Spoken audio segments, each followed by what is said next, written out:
I had been invisible for 30 years. It was a life I built carefully, a silence I earned. In my quiet apartment, the loudest sound was the kettle whistling. To the world, I was just an old woman. Ancient. Dusty. But in the back of my closet I kept the suit. And in a dark velvet box I kept the sunstone hummingbird. They thought I was a ghost. They thought my work was an inheritance they could steal. They were about to find out that a legend doesn't die just because you stop saying her name. My apartment was quiet. It was always quiet. The 9 a.m. sun cut a long, warm rectangle across my wooden floor, and I watched the dust particles dance inside it. I held a warm ceramic mug in both hands. The tea was simple, herbal. The only sound was the slow tick-tock of the clock on my mantel. I had lived this way for 30 years. I liked this way. The ring of the telephone was loud. It made me jump. I set my mug down and walked across the room. I picked up the receiver. "Hello? Alara?" "Don't hang up," I sighed. "Only one person still called this number. Arthur." "I've told you, I'm happy to meet for coffee, but I won't—" "I'm not asking you to coffee," his voice crackled. "I'm calling about the show. Julian Rivas. Arthur, please. He's a child. He makes loud noises, not clothes. It has nothing to do with me." "That's where you're wrong," Arthur said. He sent me an invitation, but my name was crossed out. Yours was written underneath. I gripped the receiver. "What?" "Front row, Alara. Under your name. Alara Vance. He's asking for you." A cold feeling moved through my stomach. My name. My real name, the one I had not used professionally in decades.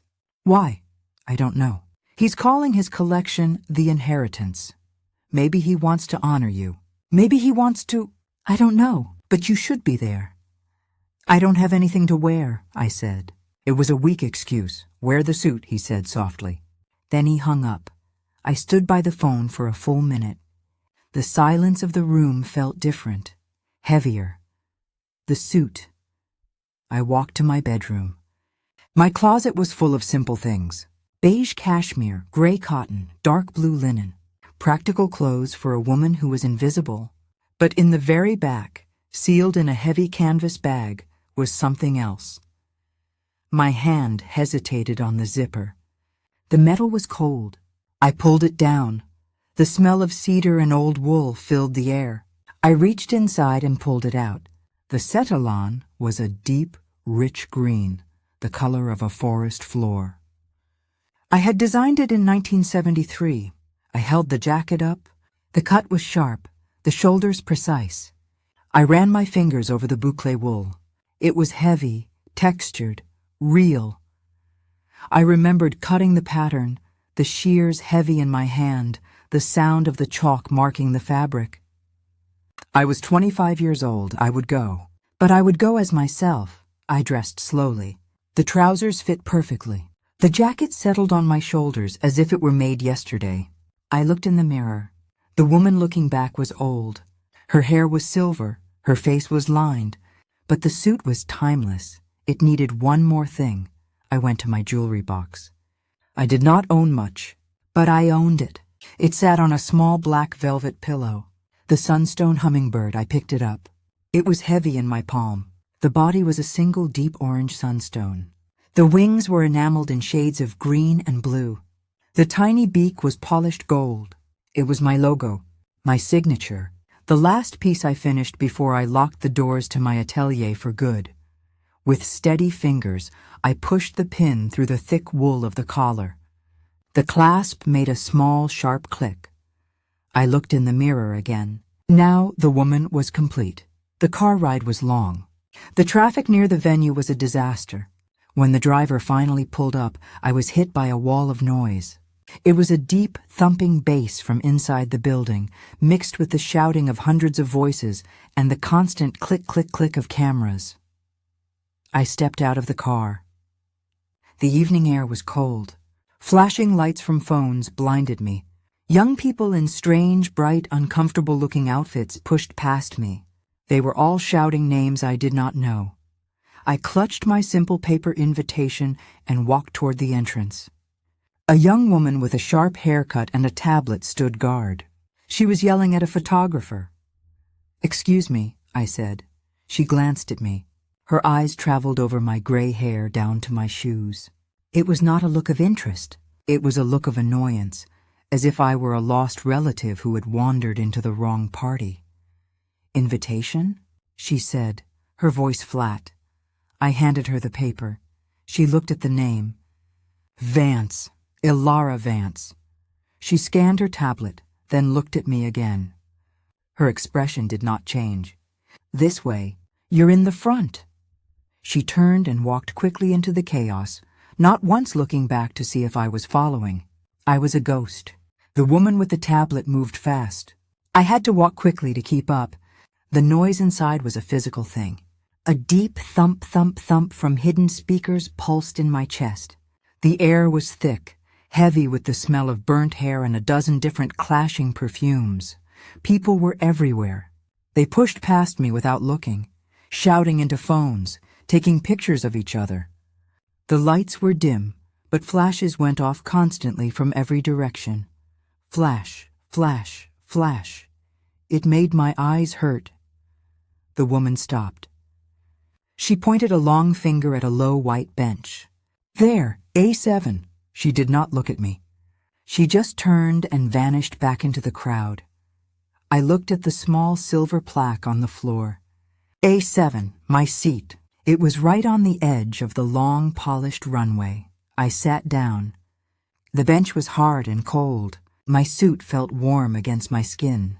I was surrounded by people, but I was alone. The young man next to me had bright blue hair. He was taking a picture of his own shoes. The girl beside him was filming the ceiling, her face lit by the glow of her phone. They did not see me. I was invisible. This was familiar. This was comfortable. I looked at the empty runway and folded my hands in my lap. "My God, look at that." The voice was loud. It cut through the noise. It was arrogant. I looked up. A young man stood in front of me. He was tall and thin. He was wearing, it looked like silver foil, crumpled into a jacket. His pants looked like a black net. He was surrounded by a small group of people, all holding up their phones, filming him. This had to be Julian Rivas. He was staring right at me. His face was twisted into a sneer. He looked at my silver hair. He looked at my green suit. "Grandma, are you lost?" he said. His voice was loud for everyone around us to hear. "The museum is that way." The little group behind him giggled. The sound was high and sharp. I just looked at him. I did not smile. I did not frown. I had seen this boy before, many times with different faces and different names. They burn bright, and then they are gone. I was wearing wool. He was wearing foil. Wool lasts. My silence seemed to bother him. He wanted a reaction. He took a step closer. His eyes locked onto my collar. He pointed a long finger at my brooch. He had many large silver rings on his hand. "And that?" he laughed. It was not a real laugh. It was a performance. "I can't believe you're wearing that." The phones of his group were all pointed at me now. I could see my own face on their small screens. "It's so ancient," he said, searching for the word. "Dusty?" He laughed again, louder this time. He turned to his group, looking for their approval. They laughed with him. I remained quiet. I could feel the familiar heavy weight of the sunstone hummingbird on my collar. I could feel the rough texture of the wool on my skin. I was thinking about Arthur, and how I was going to tell him he owed me dinner for this.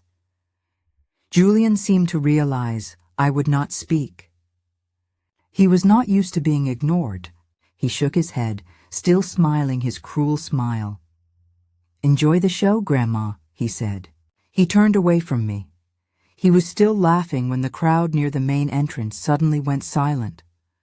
The thumping music, the shouting, it all seemed to dip at once. A path opened in the crowd. Someone important was coming. A woman entered the room. She did not rush. Every step was precise. Her shoes made a sharp, clean clack, clack, clack on the polished floor. It was the only sound. The thumping music, the shouting voices, they all faded. She wore a simple black dress. Her hair was pulled back perfectly. Her face was calm, severe, and known by everyone in that room. Isabelle Dubois, the editor-in-chief. The woman who decided what mattered. Julian Rivas stopped laughing instantly. His arrogant expression melted. He looked like a nervous boy. He hurried toward her, his silver jacket making a crinkling sound. "Isabelle! Darling!" His voice was suddenly high and thin. "I'm so glad you could make it. My new collection. It's going to change everything." Isabelle Dubois did not look at him. She walked right past him, her eyes scanning the front row. It was as if he was not there. Julian's smile froze. He stopped, his hand half raised, his mouth slightly open. Isabelle's gaze moved down the line of people. It passed over the boy with the blue hair, the girl with the phone. Then her eyes landed on me. She stopped. She did not just stop walking. Her entire body went rigid. She was perhaps 10 feet away. The air between us felt suddenly cold and very still. The photographers, who had been following Isabelle, all focused on her. They saw her stop. They saw her staring. They did not know why. The room was so quiet, I could hear the whir of their camera lenses adjusting. Isabelle's eyes were not on my face. They were fixed, absolutely fixed, on my collar. On the sunstone hummingbird, she just stared. 1 second, 2 seconds. The silence stretched out. It felt heavy. I watched her face. This was a woman famous for showing no emotion, but I saw her chin tremble just slightly. Her lips parted. She took one slow step forward, then another. She stopped right in front of me. I could smell her perfume. It was a faint, clean scent, like soap, not like the heavy, sweet smells that filled the room. Her eyes slowly moved from the brooch up to my face. She looked at my silver hair. She looked at the lines around my eyes. Her own eyes were wide. Then they filled with water. A single tear spilled over and ran down her cheek. She did not move to wipe it away. The room exploded. Flash, flash, flash! A wall of sharp clicking sounds. The photographers were frantic. They had their picture. Isabelle Dubois, the woman made of ice, was crying in the front row. She raised a hand to her mouth. Her fingers, I could see, were shaking. "No," she whispered. The word was so quiet I barely heard it. "It cannot be." Her eyes went back to the brooch, as if to make sure it was real. "The hummingbird," she breathed. She said the name like a prayer, then her gaze met mine again. The awe on her face was shocking. "It's you," she whispered. The words were almost silent, meant only for me. "You're Alara Vance, the designer, the one who vanished." I said nothing. I just held her gaze. I had not been Alara Vance to anyone but Arthur for 30 years. Julian Rivas finally moved. He had been frozen, watching his moment, his night, being stolen. He stepped forward, his face red and confused. "Isabelle? What are you doing?" His voice was sharp, annoyed. "It's just some old brooch." "This woman." "She's nobody." Isabelle turned her head slowly toward him. The tears were still on her face, but her eyes were not sad anymore. They were cold. They were furious. "Shut up!" Isabelle Dubois' voice was not loud. It was low, quiet, and absolutely terrifying. It cut through the click, click, click of the cameras and silenced them. Every person in that room, including the photographers, went still. Julian Rivas froze. His mouth was still open. Isabelle looked at him. She was no longer crying. Her face was a mask of cold anger. "You," she said, her voice shaking with controlled rage. "Know nothing." She took a step toward him. He actually took a step back. "You make T-shirts," she said, her voice dripping with contempt. "You print words on fabric, and you call it design. You think you know fashion?" She pointed a single steady finger at me. I sat on the bench, my hands still folded in my lap. "This," Isabelle said, her voice rising, "is Alara Vance." The name hit the room. I heard 2 people behind me gasp. A low murmur started, a wave of whispers.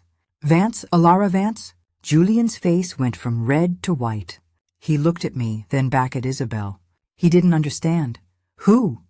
Ilara Vance, Isabel repeated. She turned to the silent crowd. The woman who created the modern silhouette. The woman who invented the bias cut as we know it. She turned back to Julian. He looked sick. The suit she is wearing, Isabel said, her voice precise, is an original. A Vance-tailored suit from 1973. I know this because I studied it. I wrote my final thesis on this exact suit. It is perfect. She looked at Julian's crumpled foil jacket. Your new collection. What did you call it? The Inheritance? Julian didn't answer. He couldn't. I saw the preview, Isabel said. I saw your sketches. Your entire revolutionary collection is a pale, weak, bad copy of her work from 50 years ago. The silence was absolute. The only sound was the faint thump of the music that no one had bothered to turn off. Julian was staring at me now.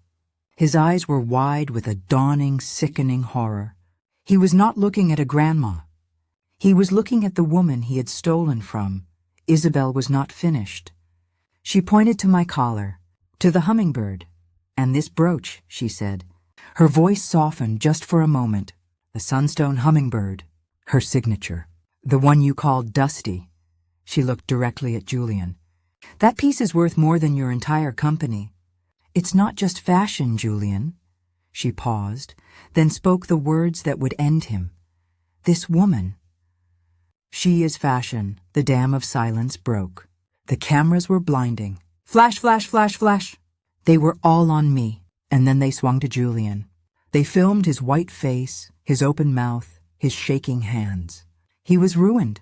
In 30 seconds, Isabelle Dubois had dismantled his entire career. He turned, pushing through his own giggling group, and ran. He literally ran, his foil jacket crinkling, back into the darkness he came from. The room was buzzing. Everyone was standing, talking, pointing. Phones were held high, all filming me. Then the noise faded again. Isabelle Dubois turned back to me. Her anger was gone. The severe editor was gone.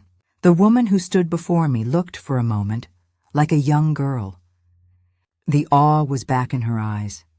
The tears were there again. She took my hand. Her skin was warm. Ilara, she said, her voice just a whisper.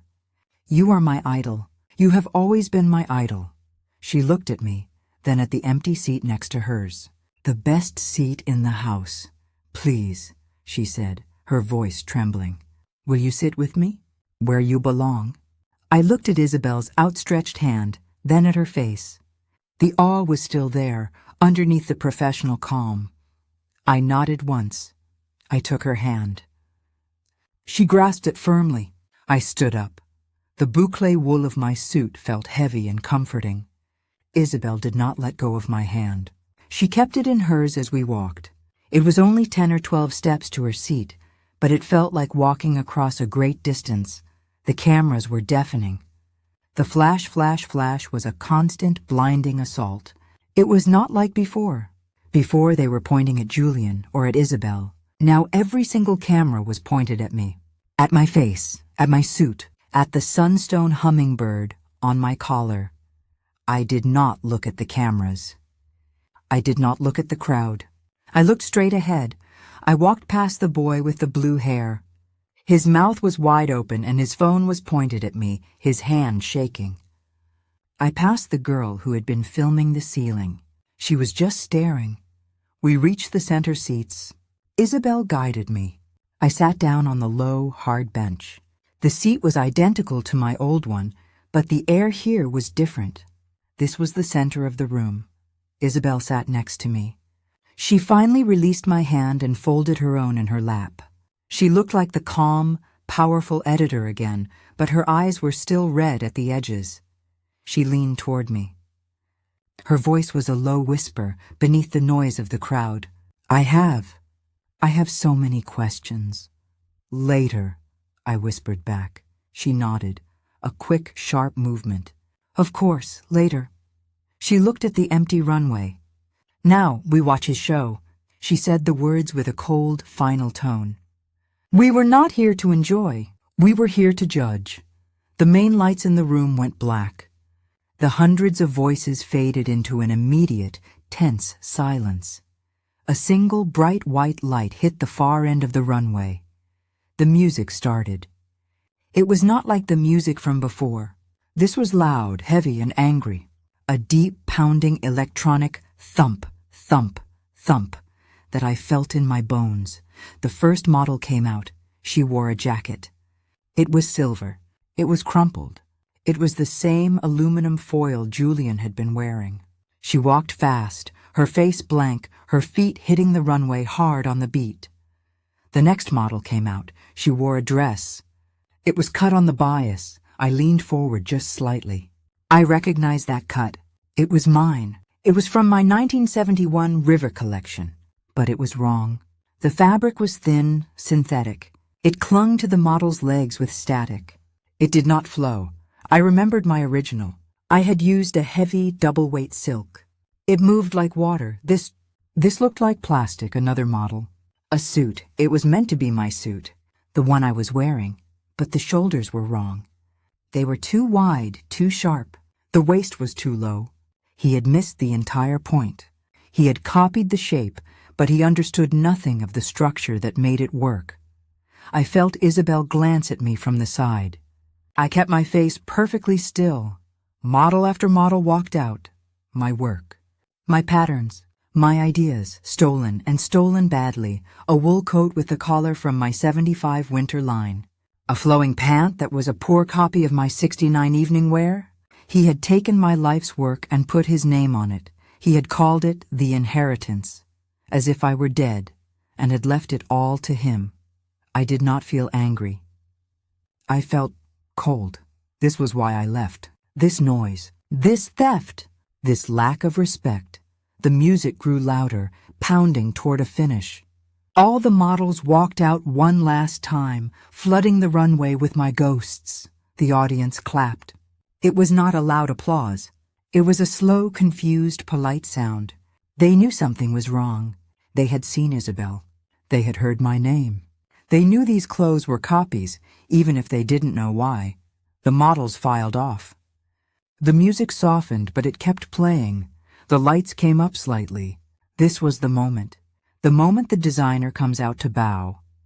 Everyone in the room, Isabel, the press, the confused audience, looked at the dark entrance to the runway. We waited. The music played. No one came out. A young woman in a black t-shirt and a headset, the same one who had ignored me at the door, suddenly ran out. She looked terrified. Her face was pale. She ran straight to Isabelle Dubois. She did not care about the audience. She leaned down and whispered frantically in Isabelle's ear. I watched Isabelle's face. It went from calm judgment to pure shock. He's what? Isabelle said. Her voice was sharp and clear in the quiet room. The woman whispered again, her hands shaking. Isabelle stood up. Every phone, every camera, every eye locked onto her. The show is over, Isabelle announced. Her voice was loud, carrying over the music. Mr. Rivas will not be coming out. She turned back to the trembling woman. Where is he? The woman was almost crying. He's gone.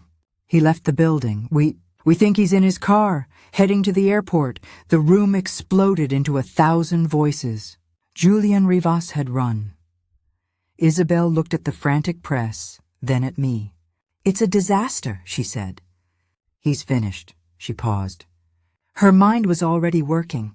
They need a story, she said. A real one. She looked at me, her eyes clear. Alara, will you come backstage? Isabelle's question hung in the air. Will you come backstage? The noise from the crowd was a roar behind us. People were standing, shouting into their phones. The news of Julian's escape was spreading fast. I looked at the chaos of the audience, the flashing lights. Then I looked at Isabelle. Her face was calm, her eyes expectant. She was offering me a way out of the noise and into something else. I nodded. Yes, this way, she said, her voice firm. She put a hand on my arm. Stay close. We did not walk toward the main exit where the crowd was pushing. We walked toward the runway, to the dark, narrow opening where the models had vanished. 2 large security guards in black suits stood there. They saw Isabel, and their expressions changed from bored to alert. They immediately pulled back a heavy floor-to-ceiling black curtain. We stepped through. The sound vanished. It was as if a door had been slammed shut. The deep thump-thump of the music was gone. This side was different. The lights were not dim and moody. They were painfully bright, white and harsh. Long rows of mirrors lined the walls, each one surrounded by bare, hot bulbs. The air was thick. It smelled of sweat, hot metal from straightening irons, and the dry, chemical smell of new, cheap fabric. It was frantic. Models were everywhere, half-dressed, tearing off the clothes. Makeup artists were packing brushes with sharp, quick movements. Assistants in black t-shirts were yelling at each other, shoving racks of Julian's collection against a wall. It was the chaos of a workplace, not a party. Isabel and I stepped into the middle of this room, and it stopped. One of the models, a young woman who couldn't have been more than 18, was in the middle of pulling the fake silver jacket off her shoulders. She saw us. She froze. Her eyes went from my face down to my green suit. Then she looked at the crumpled foil jacket in her hands. A man with a headset, who had been screaming at an assistant, stopped mid-sentence. His mouth hung open, one by one, like a switch being flipped. The entire room went silent and still. The assistants, the models, the makeup artists, they all just stopped what they were doing and stared. The only sound was the low hum of the ventilation. The young model was still holding the fake jacket. She looked at my suit, at the perfect cut of the shoulder, the heavy wool, and then back at the piece of foil in her hand. She let it drop. It fell to the concrete floor with a soft, pathetic crinkle. "It's her," someone whispered from behind a rack of clothes. "My God," another voice said. "That's the real suit." A man pushed his way through the frozen models. He was older than the rest, with gray hair at his temples and a notepad in his hand. He was not one of the bloggers. He was a real journalist. "Miss Vance?" His voice was steady, respectful. He stopped a few feet away. "Richard Holloway from the Times, is it true? Are you Ilara Vance?" I looked at him. I had not spoken to a journalist in 30 years. "Yes." His eyes were intense. "Why now? After all this time? Why this show?" More journalists were pushing in behind him. They were holding recorders and phones. But they were not shouting. They were quiet. They were waiting. "I was invited," I said simply. My eyes went to the rack of stolen clothes pushed against the wall. "I was told this was an inheritance." Richard Holloway followed my gaze. He looked at the rack, then back at me. He understood. "And what did you think of his inheritance?" I paused. I thought of Julian's sneer, his cheap fabrics, his empty runway bow. I did not need to be cruel. He had already destroyed himself. "He misunderstood the work," I said. My voice was clear and carried in the quiet room. "He copied the lines, but he didn't understand the structure. Structure is everything." The young model who had dropped the jacket was listening. She nodded slowly, her eyes wide. "Will you design again?" A woman from the back called out. "Is Ilara Vance back?" This was the real question. The room held its breath. Was I back? I looked at this room. The bright hot lights, the nervous energy, the smell of sweat and work. This had been my world, a world I had locked away. I had hidden in my quiet apartment, letting the world forget me. Julian Rivas had tried to steal my past. In doing so, he had forced me to reclaim it. I looked at Isabel. She was watching me, a small, hopeful smile on her face. I looked at the young model. She was watching me as if I held an important answer. I felt the solid weight of the sunstone hummingbird on my collar. "I never left," I said. "I just stopped showing." The journalist Richard pressed. "But will you show again?" I thought about the heavy true wool of my suit. I thought about the cheap copies on the rack. I thought about my quiet apartment and the years I had spent being invisible. I knew what I had to do. Yes, I said. The word was firm, but not like this. Isabel's smile widened. I am not interested in these shows, I said, my voice gaining strength. I am interested in the work. I turned to Isabel. The room, the press, the models, they all faded. There was only her. Isabel, I said, where's your office? Isabel looked at me. The press was still there, a wall of faces and phones waiting. They were all silent, straining to hear my answer. Isabel's face was calm. She knew exactly what I was asking. She put her hand on my arm. Security, she said, not shouting, but her voice cut through the room. The two large guards who had let us in immediately stepped forward. They created a space between us and the journalists. This way, Miss Vance, Isabel said. She did not lead me back to the runway. She led me to a small, unmarked door at the far end of the room. A guard opened it for us. We stepped through, and the chaos vanished for the second time. This room was small. It was quiet. The walls were covered in soft gray fabric. There was no bright, harsh light, only a few warm lamps. A low sofa and two chairs sat on a thick, dark carpet. The air was clean and still. I could not hear the music or the shouting. It was a room designed for quiet, important decisions. We were alone. Isabel motioned to the sofa. I sat down. She sat in the chair opposite me. For a moment she just looked at me. The powerful editor was gone again, replaced by the woman who had cried at the runway. I have 100 questions, she said, her voice soft. You said that, I replied. Why, Alara? She asked. Why did you leave? You were on top of the entire world, and you just disappeared. I leaned my head back against the cushion. It was the first time I had relaxed all night. I was tired, I said. Tired of the work? No, I shook my head. Never of the work. I was tired of the noise. I was tired of the Julians. I looked at her. When I started, people wanted to learn. They wanted to know about the cut, the fabric, the structure. By the end, they just wanted the label. They wanted the photo. They wanted to copy. They didn't want to learn. They just wanted to take. I motioned in the direction of the runway, now silent. That is why I left. It was easier to be invisible. It was easier to be quiet. I let them call me ancient and dusty because it meant they would leave me alone.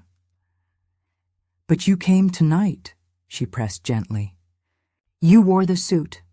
You wore the hummingbird, Arthur called. He said my name was on the invitation. I was curious, I said, and I saw what he was calling the inheritance. He was trying to take my work, and he was doing it badly. He was calling me dead while I am still alive. I sat up, my voice becoming firm. My work is not ancient. It is not dusty. It is structure. It is sound. It lasts. Yes, Isabel said. Yes, it does. She leaned forward, her eyes bright. This was the editor again, the woman who built things. What do you need, Alara? A studio? The best fabrics? I can clear the cover of the next issue. A full retrospective. We can... No. My voice was quiet, but it stopped her. She looked confused. No? I don't need a cover, I said. I don't care about a party. I am interested in the work. I need a cutting table. I need good north-facing light. And I need an intern. An intern? She repeated. Yes, one. Someone who wants to learn structure. Someone who wants to learn how to make a pattern, not how to be famous on a telephone. Isabel stared at me. A slow smile spread across her face. She understood. I was an intern once, she said, her voice low. I fetched coffee for 3 months just to see one of your patterns. I never got in. I know, I said. I was too busy. I know just the person, she said. She's young. She's brilliant. And she's been driving my assistants crazy asking about pattern making. Isabel stood up.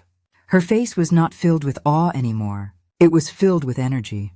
A new atelier, she said, almost to herself. Not a brand. A true atelier. We will fund it. A new generation, taught by you. She looked at me, her eyes clear and focused. So, Ilara, when do we begin? I looked down at my hands. They were old. The skin was wrinkled and spotted, but they were steady. They knew how to hold chalk. They knew how to guide shears. I reached up and my fingers touched the sunstone hummingbird on my collar. Its enameled edges were sharp and familiar. It was not a memory anymore. It was a logo. I looked up at Isabel. Now, I said.